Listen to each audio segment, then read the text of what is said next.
nosotros vamos a ver todas estas propiedades físicas que están acá en el listado, pero además vamos a ver una propiedad química, que es la reacción con ácidos, que es una propiedad que se puede observar fácil y solo con una botellita de ácido vamos a ir llevarla al campo, tenerla en la mochila y poder utilizarla para hacer una determinación bien rápida. Bueno, nosotros trabajamos con el libro, siempre vamos haciendo las comparaciones, pero en el libro nos van a aparecer las formas más frecuentes de un mineral, ¿sí? No siempre es la única. Por ejemplo, el yeso. Nosotros en el laboratorio ya tenemos 4 tipos de yeso que son bien distintos uno de otro. El yeso que sirve para hacer tallados, por ejemplo, el alabastro, es un yeso blanco, que es como, tiene un aspecto terroso, y es muy diferente al yeso laminar, que el yeso laminar son unas capitas totalmente transparentes.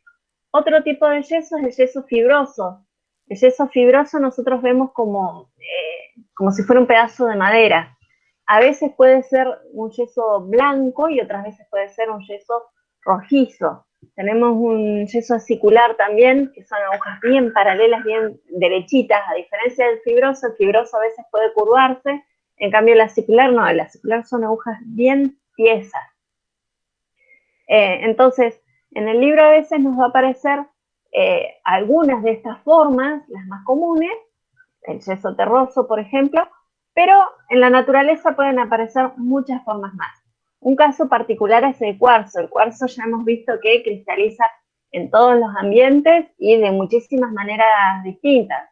Hay, no sé, más de 15 variedades de cuarzo. Entonces, cuando nosotros vemos la descripción del cuarzo, nos va a aparecer la descripción del cuarzo más común. Y después, en este caso, que tiene variedades que tienen nombre, aparecen esas variedades explicando cuál es cada una. Bien, acá tenemos una imagen de turmalinas. Fíjense el aspecto tan distinto que hay entre unas y otras. Esta turmalina de acá, si bien es negra, tiene un aspecto parecido al de los granates, porque esta carita parece un rombo, y al ser un prisma demasiado cortito, se puede confundir con algo equidimensional.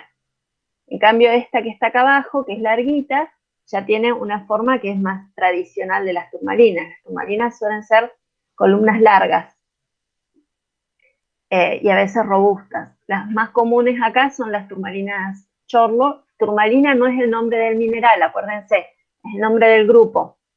Entonces, acá tendríamos un chorlo y el resto son elbaitas.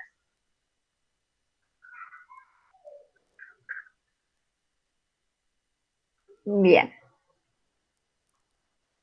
Otra cosa que hay que tener en cuenta, que a veces el mineral que ha sido expuesto a la meteorización puede tener un aspecto totalmente distinto en la superficie que lo que es el mineral adentro. La bornita, por ejemplo, es un mineral que suele oxidarse con mucha facilidad y cuando se oxida toma este color azulado que se ve en la imagen, que en realidad eso es cobelina o pecho de paloma, se le llama este mineral, que tiene ese brillo que es iridiscente, tornasolado, como el pecho de las palomas. Bien. El hábito, nosotros ya vimos que es la forma que presentan los minerales, que pueden ser cristales bien desarrollados, que a eso se acuerdan que les llamábamos euedrales, y cuando es euedral nosotros solamente describimos esa forma externa, ¿sí? Pero otras veces, y lo más frecuente, es que encontremos masas de cristales. Estas masas de cristales pueden estar combinadas como un crecimiento paralelo, como una macla, o como cristales orientados al azar. Pero cuando están orientados al azar también hay algunas combinaciones que nosotros les vamos a llamar de algunas maneras específicas. Y acá yo les voy a presentar una serie bastante larga de formas de hábitos que nosotros solemos ver en los libros como descripción, pero este es un listado bastante acotado. Cuando empecemos a trabajar con los minerales y cuando vayan al campo más adelante, van a encontrarse con muchísimas formas distintas que pueden llegar a tener los minerales. Acá abajo tenemos este blanquito que se llama coraloide porque parece los corales, es bastante común en la penita. Este de arriba es acicular, fíjense que este es un acicular bastante desordenado, cada una de esas agujas va en una dirección distinta. El acicular son justamente agujas, esas agujas son bien tiesas, bien derechitas, ¿sí? Tenemos el arborescente, que es similar a un árbol, es como que hay un tronquito y de ese tronquito van saliendo las ramas. También en los que tienen una longitud más larga que el resto, que pueden ser el acicular, el fibroso, el capilar, podemos describir cómo están orientados. En este caso sería un acicular radial, ¿sí? Porque a partir de un punto van creciendo todos estos cristales. También tenemos el asbestiforme, que es característico del asbesto. El columnar, este de acá es una turmalina. Cuando vemos algún cristal columnar, podemos describir si es columnar largo o columnar corto. Hay algunos minerales que siempre forman columnas cortas y otros siempre forman columnas largas. El botroidal, fíjense que el botroidal tiene como varias masas circulares, pero no alcanzamos a ver el círculo ese completo, sino que son semicírculos que están todos combinados. El tabular, en el caso del tabular nosotros tenemos los tres ejes son diferentes, pero no demasiado diferentes, están en el mismo orden. Supongamos que estamos hablando de centímetros, bueno, voy a tener 2 centímetros, 5 y 7, por ejemplo, ¿sí? Están todos en el mismo orden. No es exageradamente más largo uno que los otros dos o más corto. Después tenemos el capilar. Fíjense que en el capilar se ve realmente como pelos, es el tamaño de un pelo, el grosor de un pelo. A diferencia del acicular, que el acicular es un poco más gordo. Si ustedes ponen un pelo al lado de una aguja, van a notar que el pelo es bastante más finito. Bueno, el coloforme. En el coloforme ya tenemos estas masas bien redondeadas que alcanzamos a ver como si fuera la pelota completa. También tenemos el bandeado, como las ágatas. Acá se forma por precipitación y a medida que va cambiando ese fluido que está precipitando y que trae nuevos cationes, nuevas composiciones químicas, va a ir precipitando de distintos colores y por eso vemos el bandeado. Este es común también en las rodocrositas de Catamarca, ¿sí? Si bien la rodocrosita de mejor calidad, la más cara, es la que es roja, lisa, hay muchas bandeadas y para mí son las más bonitas porque tienen esos dibujos tan característicos. También tenemos las concreciones. En el caso de las concreciones, se van formando a partir de un núcleo y a partir de ese núcleo nosotros tenemos esas bandas que van creciendo y se van formando estos nódulos, ¿sí? A diferencia del bandeado, que el bandeado se forma de afuera para adentro, por lo general. Bien, otra característica que nosotros vamos a ver, bueno, dentro de los hábitos yo les digo, este es un listado bastante corto, les voy a mandar ahora el capítulo 6 del libro.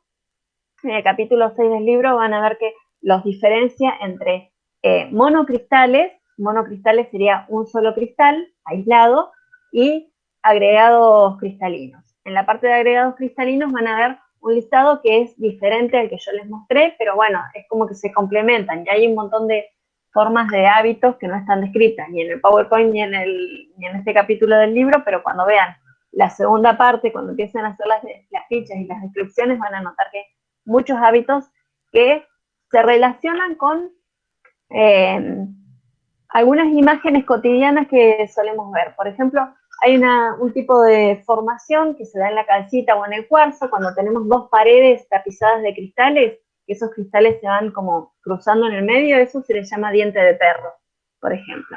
También tenemos, cuando hay una sola pared con cristales, se les llama drusa. Pero cuando esa pared, en vez de ser plana, es una cavidad, ahí se les llama geoda, ¿sí? Esas papas que nosotros vemos por afuera se ven horribles y cuando las parten, adentro aparecen esos cristalitos, esas son las geodas. Bien, Otra característica que nosotros tenemos que es bastante variable es el color. Hay algunos minerales que tienen siempre el mismo color, por ejemplo la malaquita, la azurita. Esos son minerales que siempre van a ser verdes o azules. Pero tenemos un montón de otros minerales, la mayoría, la gran mayoría, pueden ir cambiando de color en función de alguna imperfección que tengan, algún defecto estructural, alguna impureza, alguna vacancia, todos esos defectos que habíamos visto al final de la unidad 2, o de la 3, creo que de la 3. Bien, todos esos defectos puntuales que podemos llegar a encontrar en la estructura cristalina pueden modificar el color. Bueno, además del detalle que les había dicho al principio, como la cobelina, que nosotros tenemos que fijarnos siempre en el cristal fresco, o sea, cuando vamos al campo tenemos que partir siempre la roca y fijarnos en donde no haya sido meteorizado, porque muchas veces en la superficie adquieren un color distinto y nos pueden confundir. Bien, ¿cuándo vemos un color determinado? Nosotros lo que vemos es lo que no fue absorbido por el mineral, ¿sí? Hay varios fenómenos físicos que están sucediendo con la luz cuando entra un mineral. Tenemos la reflexión, la refracción, la dispersión. Entonces, la combinación de todos estos fenómenos hacen que las vibraciones que recibe nuestro ojo y lo que puede interpretar nuestro ojo sea distinto dependiendo de justamente estos fenómenos. ¿De qué van a depender estos fenómenos? Y del espaciado interplanar que nosotros tenemos en ese mineral. Imagínense ustedes que viene la onda que habíamos estado hablando en la parte de difracción de rayos X, es lo mismo. El rayo X tiene una longitud de onda muy chiquitita y la luz visible es bastante más gruesa. Entonces, esa luz visible, una vez que entra en el mineral, va a ir rebotando y va a ir interactuando con la estructura cristalina. Tenemos algunos minerales, algunos elementos en realidad, que van a dar una coloración específica. El cobre, por ejemplo, según su estado de valencia, puede dar una coloración azulada, verdosa o rojiza, ¿sí? Tenemos también el vanadio, que da colores azulados, el níquel, verdosos, el titanio puede dar naranja o puede dar violeta según el estado de oxidación, el cromo, verde, el manganeso, por lo general son tonos rojizos, el hierro puede dar coloraciones, salí de la pantalla, el hierro puede dar coloraciones naranja amarillentas o puede dar coloraciones negras, también dependiendo del estado de oxidación. Entonces, vamos a tener algunos minerales que son idiocromáticos. Idiocromático significa que siempre tienen el mismo color. Y los minerales alocromáticos. Esta es una pregunta de examen que está siempre. Idiocromáticos no cambian de color.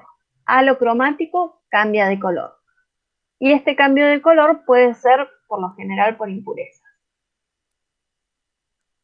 Bien, acá tenemos un ejemplo de berilo. El berilo sí es mineral.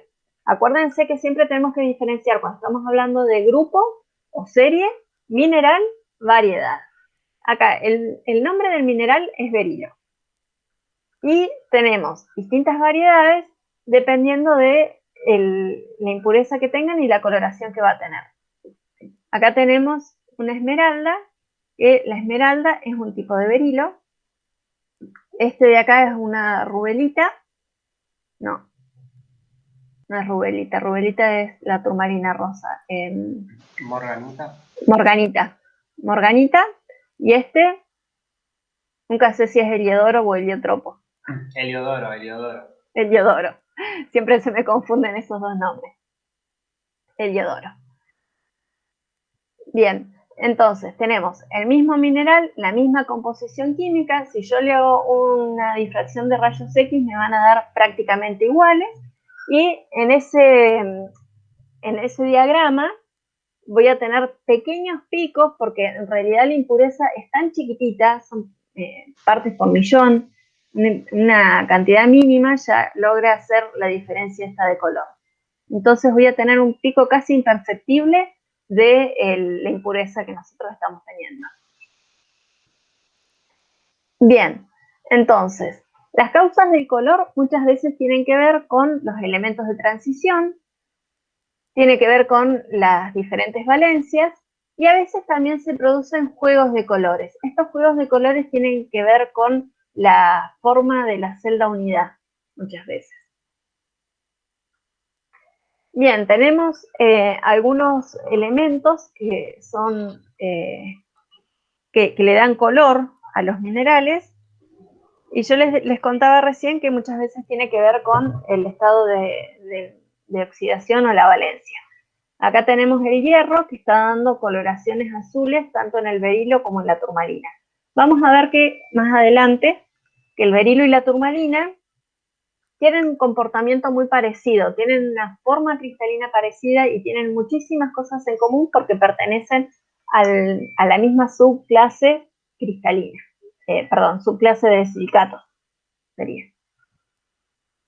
Bien, y acá tenemos el crisoberilo y el berilo, que también tienen hierro, pero en otro estado de oxidación. Entonces, tenemos acá un berilo con hierro azul, y acá tenemos un berilo con hierro, pero amarillento. Acá tenemos coloraciones verdosas en la forsterita, que tiene hierro, en el berilo y también en la turmalina, el baita. Acá el vanadio está interactuando en el berilo para crear la esmeralda. Igual en la esmeralda hay distintas coloraciones de esmeralda que tienen que ver con distintos cromóforos. Creo que esta variedad, cuando tiene vanadio, no es la variedad de esmeralda más cara, porque esta tiene una tonalidad un poco más azulada.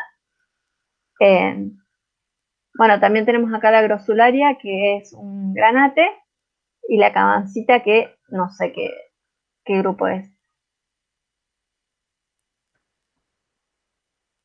Bien, acá tenemos el manganeso. El manganeso siempre da coloraciones dentro de la gama de los rojos, ¿sí?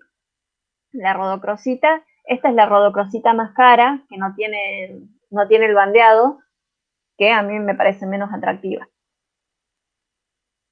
Acá abajo tenemos un berilo que tiene un color rosado tenue y un apatito de color un poco más morado, violeta. Bueno, acá el cobalto, fíjense qué coloraciones más distintas que da en la espinela y en la calcita. En la calcita se ve más bien rosada y la espinela azul verdoso. Bueno, acá el cromo también está actuando distinto en la espinela, dándole la coloración roja, y en el berilo la esmeralda. Fíjense que esta esmeralda es un verde más intenso. Creo que esta es la variedad más cotizada.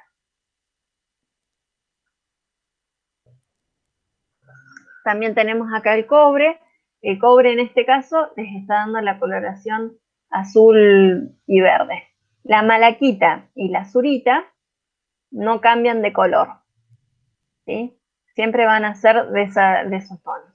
En cambio la turmalina, bueno, ya vimos recién que tiene un montón de colores distintos. La turquesa siempre es turquesa. Este es un fosfato. Bueno, acá tenemos el níquel, que da la coloración verdosa. Y acá un montón de turmalinas de distintos colores.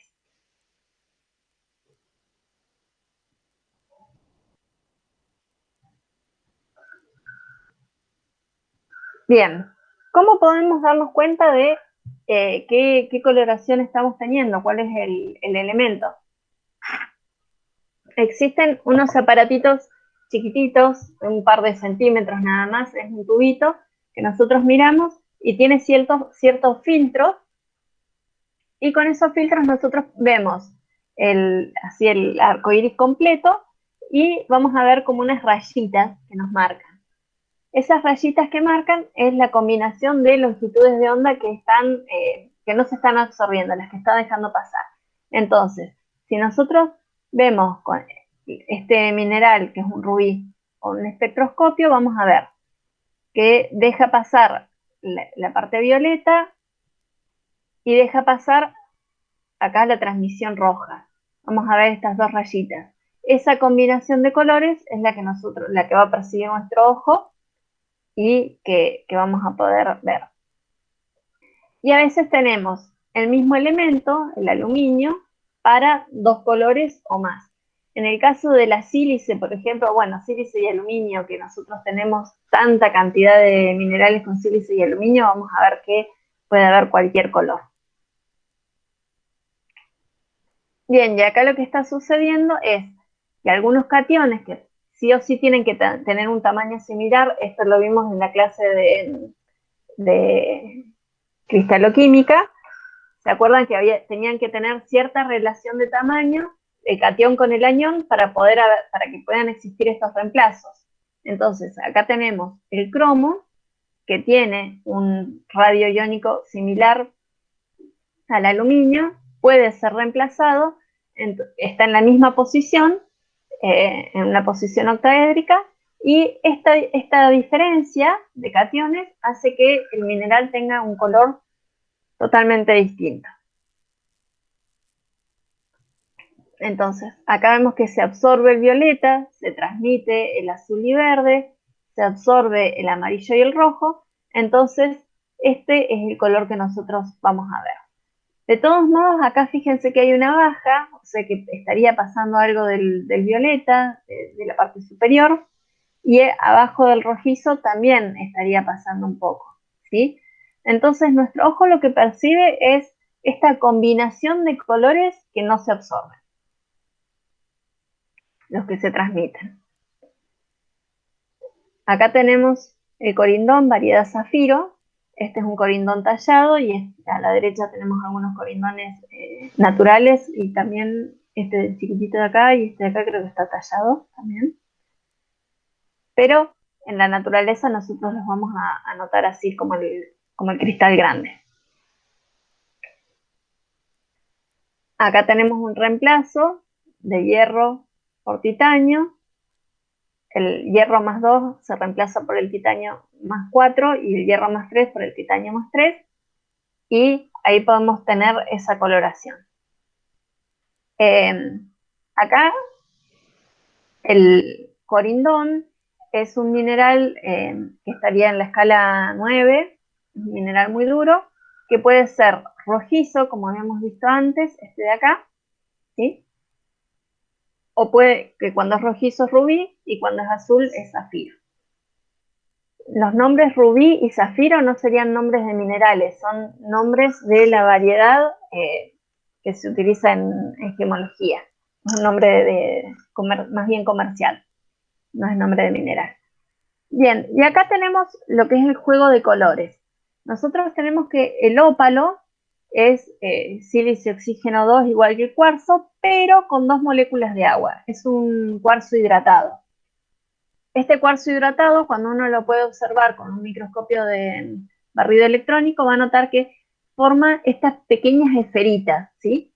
Cuando las esferas están desordenadas, nosotros vemos este ópalo que tiene un aspecto lechoso, ¿sí? Blanquecino. En cambio, el ópalo noble tiene esa misma estructura, por supuesto es la misma composición química, pero estas esferas están bien ordenadas.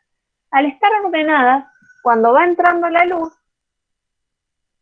en función del ángulo que entra la luz, va a encontrarse con una distancia totalmente distinta, porque al ser circulares, vemos que acá hay una distancia, después se va agrandando, después se va achicando. Entonces, el rayo difractado, este haz de luz, va a tener una longitud de onda distinta según el ángulo que nosotros estemos mirando. Al tener una longitud de onda distinta, eso significa, por supuesto, que es un color distinto. Entonces, nosotros el ópalo noble que vamos a ver es como el de la foto. Igual, la foto es una imagen estática. Nosotros necesitaríamos ver algún video, seguramente en YouTube debe haber un montón, que cuando va girando ese ópalo, nosotros en el mismo sector vamos viendo que va cambiando de color. En un momento vemos rojo y cuando gira, ahí vemos verde o azul o cualquier otro color. Por eso es una gema muy llamativa, porque va cambiando de color dependiendo del ángulo en que uno lo ve. Bien, por otro lado tenemos el brillo.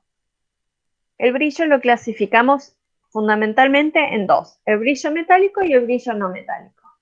El brillo metálico sí o sí nos está indicando de que ese mineral tiene un tipo de enlace metálico, aunque sea en parte. Ahí tenemos una pirita, que la pirita tiene mezcla de enlace metálico y enlace iónico. Y dentro de los no metálicos vamos a encontrar un listado bastante amplio. Por un lado tenemos el adamantino, que es muy intenso como el diamante. No tenemos diamantes que les podamos ver el brillo en el laboratorio, pero sí tenemos algunos otros minerales que tienen un brillo así igual de intenso. El brillo vitrio, que es el brillo del vidrio, como el berilo y la turmalina. El brillo graso. El brillo de graso es como una superficie engrasada. Fractura en el cuarzo, dice acá. En realidad el cuarzo tenemos muchas variedades distintas y no todos tienen brillo graso. Pero sí podríamos decir en el caso del ópalo común. El ópalo común tiene un brillo graso. El sedoso se da en algunos agregados fibrosos. Acá el ejemplo que da es el yeso, pero es el yeso bien puro que es la variedad selenita. La variedad selenita es un tipo de yeso fibroso o acicular con todas esas hebras bien paralelas, entonces cuando uno va girando ve un brillo muy similar al de la seda. Sí o sí se da en agregados fibrosos y principalmente lo podemos ver, el aspecto sedoso se puede ver cuando están tallados, aunque sea en cabujones. El tallado cabujón es ese redondo. Tenemos también el brillo mate, que el brillo mate es sin brillo, como una tiza, como un agregado terroso, por ejemplo la turquesa. Y también tenemos el brillo perlado como una perla, que se ve en el talco y en algunos carbonatos. Algo curioso del talco es que tiene un aspecto bastante distinto cuando lo encontramos en el campo fresco a cuando nos encontramos con el talco del laboratorio. El talco ustedes ya saben que tiene una dureza de 1. Es un mineral que cuando uno lo toquetea mucho lo va aplastando y va cambiando un poco el aspecto. Cuando vayan al laboratorio van a ver que el talco que tenemos nosotros tiene un brillo que parece graso, aunque en realidad si lo viéramos en la naturaleza, si vemos ese corte fresco que yo les decía que es tan importante ver, se vería ahí sí el brillo similar a una perla. Otro tipo de brillo que no está en el listado, no sé por qué, pensé que lo tenía, es el brillo nacarado. El brillo nacarado es similar al perlado, el del nácar, y que es el típico brillo que encontramos en las micas. Bien, no sé si me falta algún otro, Marcos. Vos avísame si te acordás de algún otro. Bien, entonces tenemos acá el brillo sedoso. Este sería el brillo sedoso en un mineral fresco, en un mineral sin pulir. Acá tenemos el adamantino, ese sí es un diamante. Nosotros tenemos la triplita. La triplita tiene un brillo adamantino. Igual es brillo adamantino en algunas caras y en otras tiene... Ah, el brillo resinoso me faltó. El brillo resinoso es el de el azufre, que parece la resina. Bien, acá tenemos el aspecto del brillo graso, el brillo vítreo, y acá hay un cuarzo en el ejemplo de que estaba arriba, el cuarzo aparecía como brillo graso en la superficie de fractura. Y brillo mate es este de acá abajo sin ningún tipo de... O sea, no brilla, no refleja esa luz. Como la arcilla. Claro. Bien, otra propiedad es el clivaje o exfoliación. Y acá tenemos una pequeña diferencia con lo que se ve en el libro, en el Tarbuk, que ustedes ven en Geología General.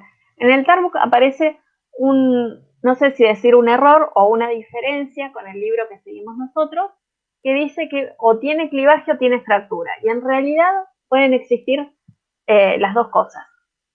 Todos los minerales tienen un tipo de fractura específico y algunos minerales tienen clivaje y otros no. El clivaje es esta propiedad de partirse en planos cristalográficos.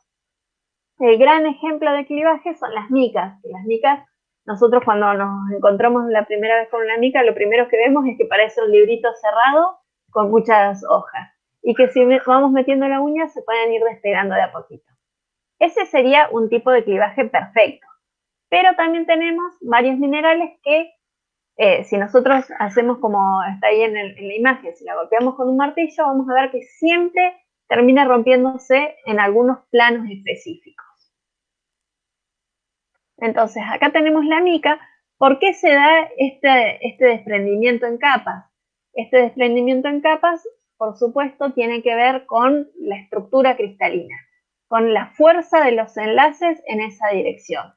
Entonces, ahí vamos a ver que paralela a estas capas, dentro de cada una de las capas tenemos una mezcla de enlaces iónicos y covalentes, principalmente covalentes, pero entre capa y capa teníamos enlaces de Van der Waals, que son muy débiles y eso hace que exista el clivaje.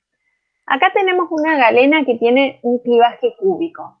El clivaje cúbico significa que tiene en los tres ejes capitas paralelas al eje X, al eje Y y al eje Z. Perdón, este sería el X, este el Y y este el Z.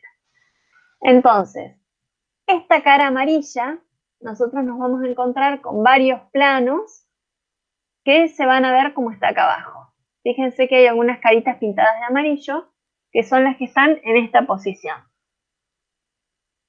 En el medio tenemos señaladas las capitas rojas, ¿sí? Que son las que están horizontales, planos horizontales. Y a la derecha las capitas azules.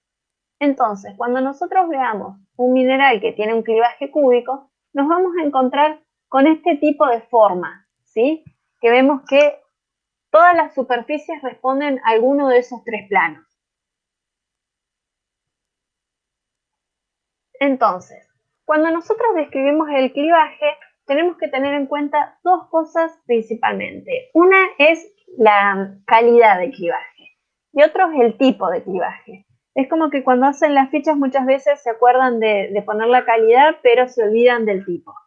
Dentro de las calidades podemos decir perfecto, que es cuando lo podemos desprender fácil como las micas, muy bueno, cuando nosotros lo podemos ver a simple vista, enseguida nos damos cuenta de que existe ese clivaje porque vemos esas fracturas paralelas, pero no lo podemos separar con la mano, pero sí, si le pegamos un martillazo vamos a ver que se separa en estas formas perfectas. En el caso de la galena, la calidad por supuesto es muy buena y el tipo sería cúbica, como vimos recién, y la calcita no responde a estas tres direcciones ortogonales. Tiene también tres direcciones, pero están como inclinadas. Entonces, vamos a ver que la calcita tiene un clivaje romboédrico. También tenemos un clivaje bueno o regular, que ahí nosotros alcanzamos a ver las caras planas, pero ya si le pegamos un martillazo, no siempre responden todas las caras al clivaje. Vamos a ver que algunas responden y otras no. Después tenemos el clivaje imperfecto o malo. Este tipo de clivaje a simple vista podemos llegar a verlo con lupa en realidad, a simple vista no lo vemos, con lupa capaz que sí se alcanza a ver con el microscopio. Y después tenemos los minerales que son sin clivaje, que no tienen esa dirección preferencial de rotura. Nosotros cuando hacemos las descripciones de los minerales, si estamos trabajando en el campo o en el laboratorio, vamos a poner perfecto, muy bueno, bueno, regular, y en el caso de imperfecto, malo o sin clivaje, nosotros vamos a poner no se observa, porque no podemos diferenciar si es imperfecto, si es un clivaje malo o si directamente no tiene. Entonces ponemos no se observa. A veces nos encontramos con algún mineral que puede llegar a tener un clivaje bueno, pero si tenemos un mineral de grano fino, por ejemplo, no lo vamos a alcanzar a ver, por más que sea un clivaje muy bueno. Si tenemos cristales muy pequeñitos, no alcanza a verse. Entonces tenemos acá el clivaje perfecto de la muscovita, un clivaje regular del feldespato potásico. Fíjense que acá la cara de arriba la vemos que es bien plana y las caras laterales ya no respondieron a esos planos. Bueno, acá una precaución, los agregados muy finos pueden aparentar no tener clivaje y a veces se puede confundir la cara externa del cristal con planos de clivaje. Eso nos tenemos que fijar si adentro tenemos esas líneas como de fractura que son continuas, ¿sí?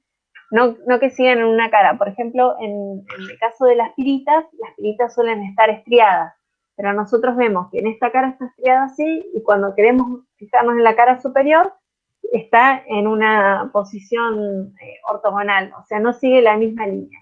Con eso nos podemos dar cuenta de que no es una línea de clivaje, sino que es una estría. Bueno, por otro lado tenemos la fractura. Todos los minerales tienen fractura, siempre. No podemos poner en este caso, no tiene. Bueno, la fractura es la superficie. ¿Cómo describimos la superficie? De rotura a consecuencia de un golpe de un mineral. Entonces, podemos llamar fractura astillosa a todas estas fracturas cuando tenemos un mineral fibroso, acicular, capilar, o los que son similares al asbesto, todos los que tienen un aspecto similar a la madera, cuando se rompen, nosotros si pasamos el dedo podemos engancharnos, ¿sí? A eso le vamos a llamar astillosa.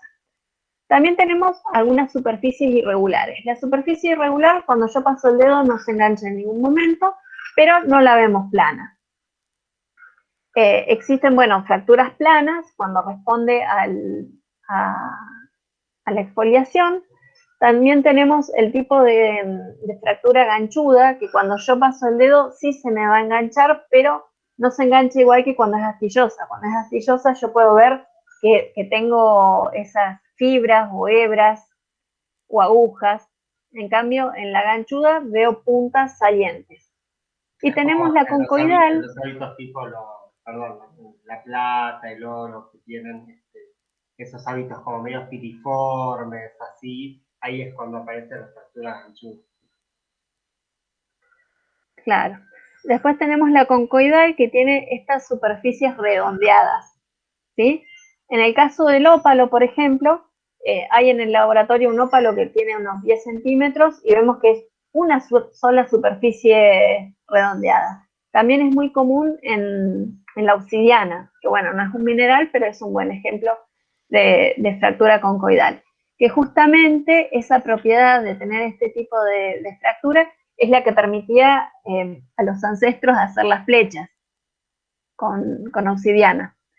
Y también tenemos el tipo de fractura subconcoidal, que es en el caso del cuarzo. Nosotros vemos estas superficies redondeadas, pero no son tan amplias. Son como muchas superficies, como muchos pedacitos de círculos uno al lado del otro. Otra propiedad que está relacionada a la exfoliación y a la fractura, porque habla justamente de romper en piezas el mineral, es la partición. La partición se suele ver parecida al clivaje, pero a diferencia del clivaje, el clivaje es una propiedad que si un mineral tiene clivaje, lo tiene siempre. En cambio, la partición no. La partición tiene que ver con la historia de ese individuo en particular, ¿sí? Es cuando tenemos un cristal que ha ido creciendo y después, por la tectónica o por movimientos distintos, por las distintas historias de esa región, ha sido sometido a distintas presiones, entonces se van a ir formando estas especies de fracturas paralelas, ¿sí? Este es un cristal de corindón. El corindón es un mineral que puede tener partición, pero no siempre la va a tener. Puede que nosotros nos encontremos algunos cristales de corindón con partición y otros que no la tengan. Entonces, no es una propiedad, además es una propiedad muy rara. No es una propiedad que nosotros vayamos a incluir en la ficha de minerales, a no ser que la veamos. En cambio, bueno, acá dureza, clivaje, el clivaje es bastante común, así que lo ponemos siempre. Si no tiene, ponemos no se observa. Fractura la vamos a poner siempre. En cambio, bueno, partición o magnetismo son muy poquitos los minerales que tienen esta propiedad, entonces la vamos a poner solamente cuando la encontremos. Bien, la dureza. Vamos a hablar un poquito de la dureza. La dureza es la resistencia que opone un mineral al ser rayado por otra cosa, que puede ser otro mineral o algún material. Y ahí tenemos como ejemplo el diamante, que es el mineral más duro. Existen algunas otras sustancias artificiales descubiertas actualmente que son más duras que el diamante. Y acá tenemos la escala de Mohs. La escala de Mohs es la escala que hizo este señor con los minerales que él disponía en su colección privada. Y nosotros podemos guiarnos más o menos por esta colección, aunque cuando nosotros empecemos a trabajar con los minerales, vamos a ir trabajando con los minerales que tenemos nosotros como patrón de comparación. De todos modos, son todos minerales relativamente comunes, entonces en cualquier laboratorio medianamente armado uno puede llegar a tener esta escala. Vamos a tener en la escala, en el número 1 talco, después yeso, calcita, fluorita, apatito, feldespato, cuarzo, topacio, corindón y diamante. Esta no es una escala lineal, sino que es una escala, no me sale la palabra, exponencial. Entonces vamos a notar que el diamante es el doble de duro que el corindón es el doble de duro que el cuarzo es el doble de duro que la calcita. Entonces tiene esa escala que va como en aumento exponencial. Si nosotros no disponemos de los minerales, podemos ir reemplazándolos por algún otro material que tengamos a mano. Por lo general la uña la tenemos a mano, justamente en la mano, y tiene una dureza entre el yeso y la calcita, en un 2,5. Entonces, con la uña ya podemos ver los minerales que son extremadamente blandos, acá estaría también las micas, ¿sí? Y para arriba ya los que no se rayan. Después tenemos acá una navaja, el acero en realidad, tiene una dureza de 5,5, una moneda de cobre o un alambre de cobre o un clavo de cobre, el cobre tiene 3,5, lo podemos utilizar también acá como un elemento de escala. Un pedacito de vidrio, los vidrios tienen muchas durezas distintas en función a la composición y al tratamiento que se les haya dado, pero suelen estar en alrededor de 7, 6,5. Hay algunos vidrios más duros, pero no son tan comunes. La mayoría de los minerales van a estar del 7 para abajo. Del 7 para arriba, la verdad que son muy pocos los minerales que están en esta fracción, pero también se puede comparar con el topacio, el corindón, el diamante. No sé ahora los nuevos vidrios que se utilizan para el celular, creo que hay algunos que son bastante duros, que están alrededor del 8, entonces si uno está trabajando en el laboratorio, ya tener un celular a mano es una herramienta bastante cotidiana y uno puede intentar rayar el vidrio en un bordecito, rayar el vidrio del teléfono, y ahí podemos ir comparando si llegamos a rayarlo, tenemos una dureza de arriba de 8, y acá, como les decía, son poquitos los minerales que están en esta fracción. Bien, en el laboratorio nosotros tenemos algunos cristales que son bastante llamativos, bastante lindos, y esos tratamos de no rayarlos, ¿sí? Hay algunos yesos laminares que, por más que yo he hecho el esfuerzo de que nadie los raye, siempre aparece una uña clavada de punta a punta, pero bueno, vamos a tratar de no hacerlo. Y en esos cristales lindos vamos a tratar de fijarnos la dureza en el costadito, en alguna cara que no está tan desarrollada. Bien, en el caso de la dureza, cuando nosotros tenemos agregados fibrosos, porosos o pulvurulentos pueden aparentar una dureza menor y puede que estemos rascando, estemos sacando material en realidad y no estemos rayándolo. Los minerales que tienen igual dureza no se van a rayar entre sí, y a veces hay que fijarse, cuando uno raya un mineral con otro, aparece un polvo y tenemos que fijarnos bien a cuál de los dos minerales pertenece, ¿sí? Hay que pasar el dedo, mirar con la lupa y fijarse a dónde es que ha quedado el surco, en cuál de los dos materiales. Y a veces rayamos, nos fijamos de uno con el otro y después al revés, porque a veces alguno de los dos materiales tiene una superficie más fácil de ver que el otro. Existen muy poquitos minerales que tienen distinta dureza en un sentido que en el otro. Uno es la cianita o distena, que tiene, en este sentido, tiene una dureza de 7 y en el sentido perpendicular tiene una dureza de 5,5. Son muy poquitos los minerales que tienen esta diferencia, o las diferencias que tienen son extremadamente pequeñas, entonces no son notorias a los fines prácticos. Y bueno, hay una propiedad que está relacionada, es la raya o huella, que es el color del polvo del mineral. Cada mineral va a tener, por más que nosotros tengamos coloraciones diferentes, por ejemplo el cuarzo, que tiene tantas variedades y tantas coloraciones distintas, si nosotros lo molemos, ese polvo siempre va a ser blanco, ¿sí? Entonces, para poder ver la huella del mineral, lo que utilizamos es una placa de porcelana, esa es la forma clásica de verlo. Nosotros en el laboratorio tenemos algunas porcelanas que no tienen una dureza del todo alta, no son porcelanas buenas, que la porcelana buena se supone que tiene una dureza de 7. Al tener porcelanas malas, cuando nosotros rayamos, en realidad estamos viendo el polvo de la porcelana porque se deshace, porque tiene una dureza de alrededor de 5.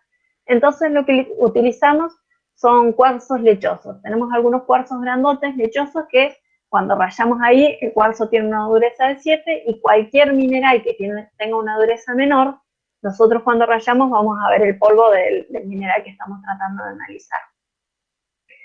Otra forma es tener un mortero. Entonces tiramos un pedacito de mineral, molemos en el mortero y ahí vamos a poder ver bien el color del polvo del mineral.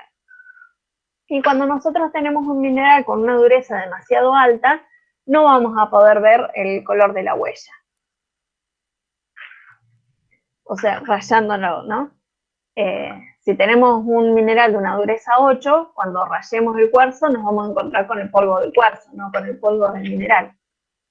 Entonces, en ese caso, nos vamos a notar incluso que en los libros no aparece ese dato, no aparece el color de la huella, porque al ser un mineral muy duro no la podemos ver fácilmente. Acuérdense que todas estas propiedades son principalmente propiedades que podemos ver fácilmente, más bien en el campo, ¿sí? Son las descripciones que podemos hacer una descripción rápida. Bien, en el caso de algunos minerales, la huella puede ser una de las propiedades más útiles para diferenciarlo. Acá tenemos la aguetita, la hematita y la magnetita. A veces la aguetita tiene mucha porosidad, mucha oxidación y tiene una coloración por fuera más bien naranja, pero otras veces nos encontramos que el mineral es más bien compacto, y en el caso de tener un mineral compacto se parece muchísimo a la hematita y a la magnetita. Entonces, para diferenciarlos podemos ver el color de la huella. La aguetita va a tener una huella naranja, la magnetita va a tener una huella negra y la hematita va a tener una huella roja, ¿sí? Ahí tenemos 3 minerales que son muy similares, y para poder diferenciarlos podemos utilizar esta herramienta, que es esta propiedad, que es la huella. Otra propiedad es la tenacidad. La tenacidad es la reacción del mineral a la fuerza externa. Estas fuerzas externas pueden ser fuerzas de compresión, de flexión, de distensión.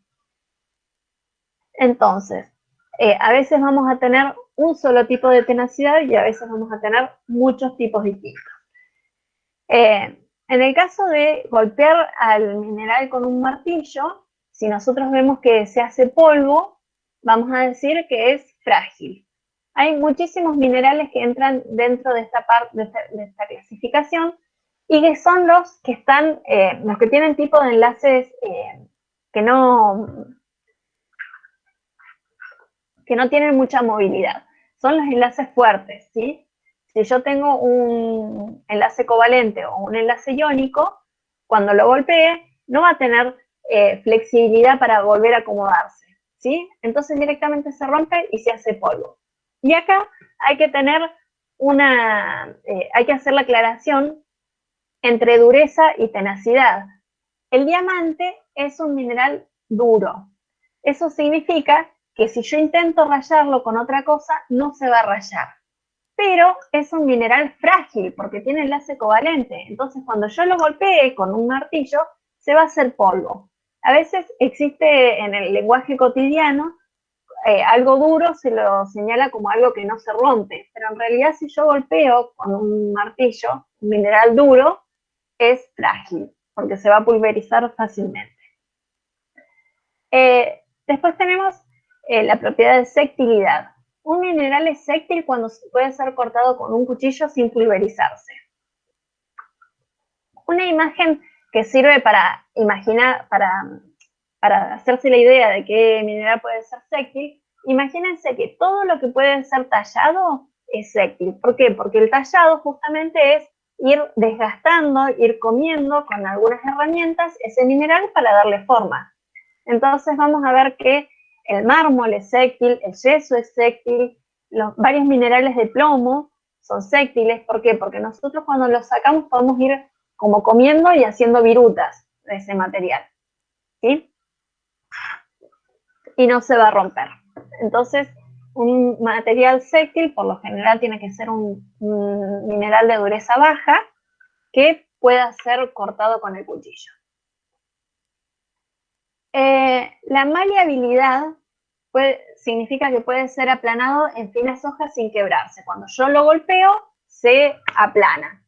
En ese caso, entran muchos minerales con enlace metálico, ¿no es cierto? En el enlace metálico, acuérdense que nosotros teníamos los núcleos acomodados y los electrones que están dando vueltas por ahí. Entonces, cuando yo lo golpeo, se tienden a volver a acomodar nuevamente.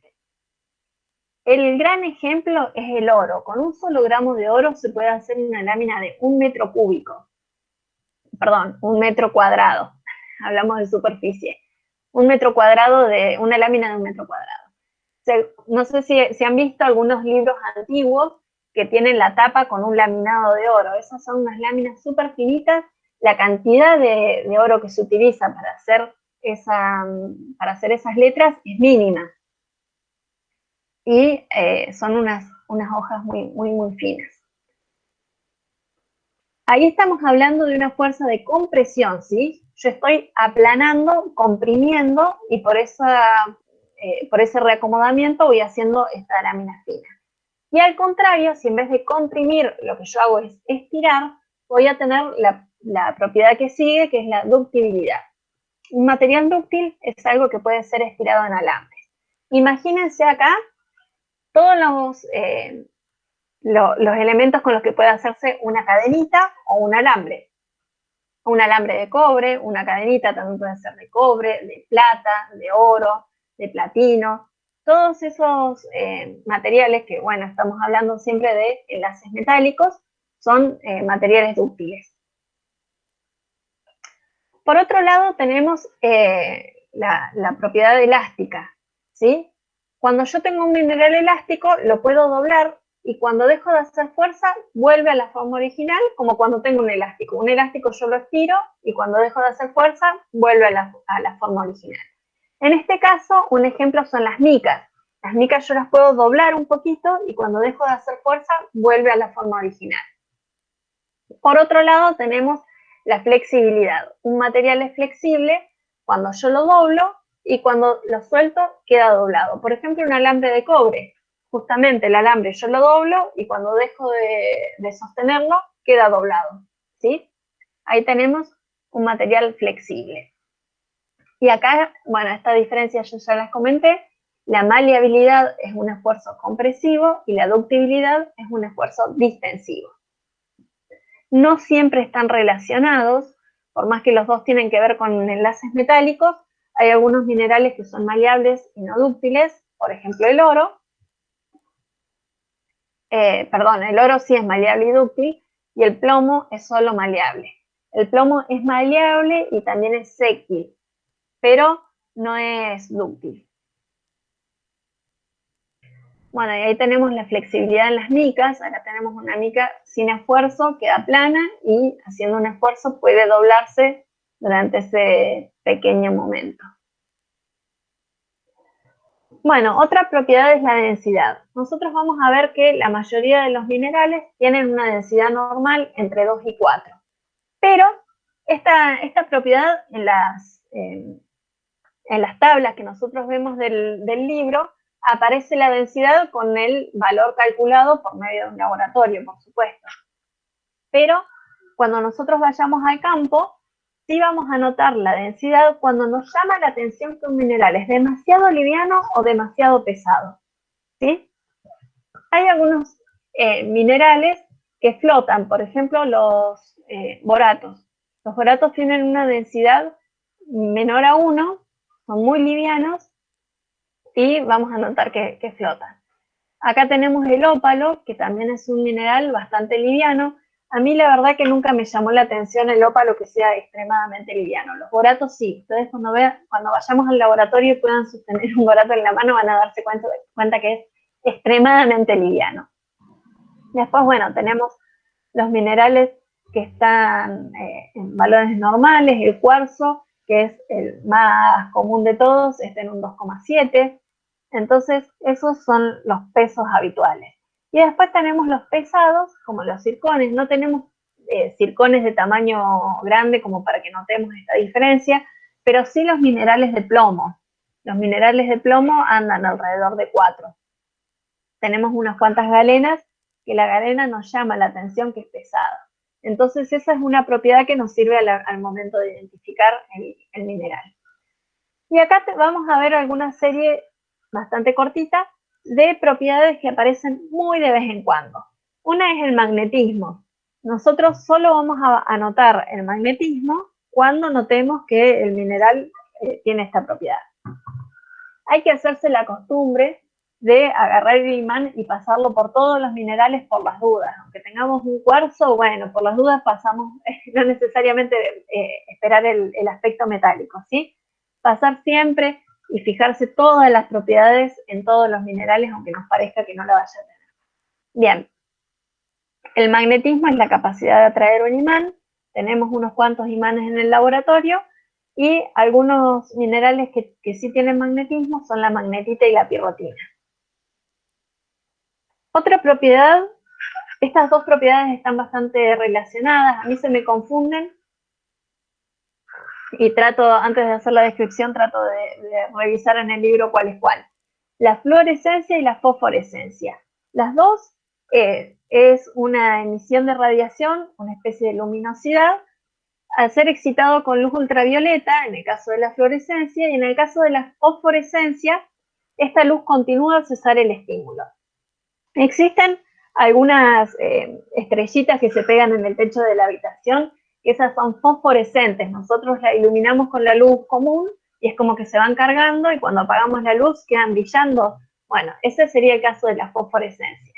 Y el caso de la fluorescencia es cuando van a bailar, que están esas luces negras y se ven los dientes bien blancos y bueno, y la ropa blanca se ve así como brillante. Eso sería la fluorescencia. Y tenemos también algunas propiedades que se llaman organolépticas. Las propiedades organolépticas tienen que ver con las propiedades que podemos percibir por los otros, a través de nuestro cuerpo. Por ejemplo, el olor. Hay algunos pocos minerales que tienen olor. El azufre es el caso más notable, pero en realidad todos los sulfuros, cuando uno los tiene un rato en la mano, los calienta o los golpea entre ellos, enseguida sale ese olor a azufre. Y otra propiedad es el sabor, que cada vez que que vemos la parte de los haluros en el laboratorio, todos le pasan la lengua a la halita. La halita es la sal común, que tiene gusto salado, y también tenemos el cloruro de potasio, que es salado, pero a la vez es picante. Tiene una diferencia de sabor. Bueno, no es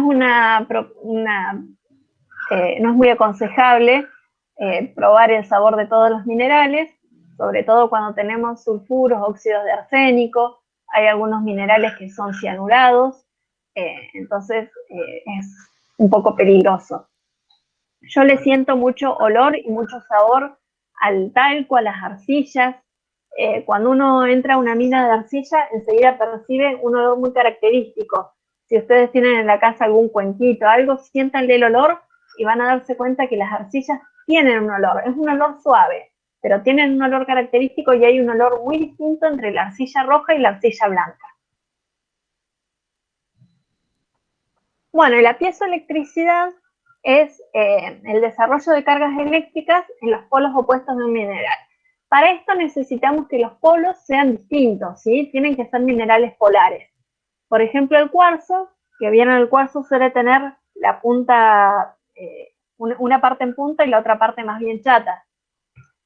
En ese caso vamos a tener piezoelectricidad. Esto funciona de un lado para...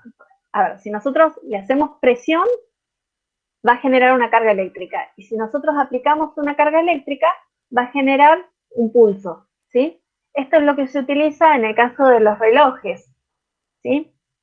Vieron que los relojes nosotros le ponemos una pila, esta pila genera la parte eléctrica, está unida al cuarzo, en el cuarzo se van generando los pulsos y ese pulso es el que da lugar a que el segundo siga valiendo siempre un segundo.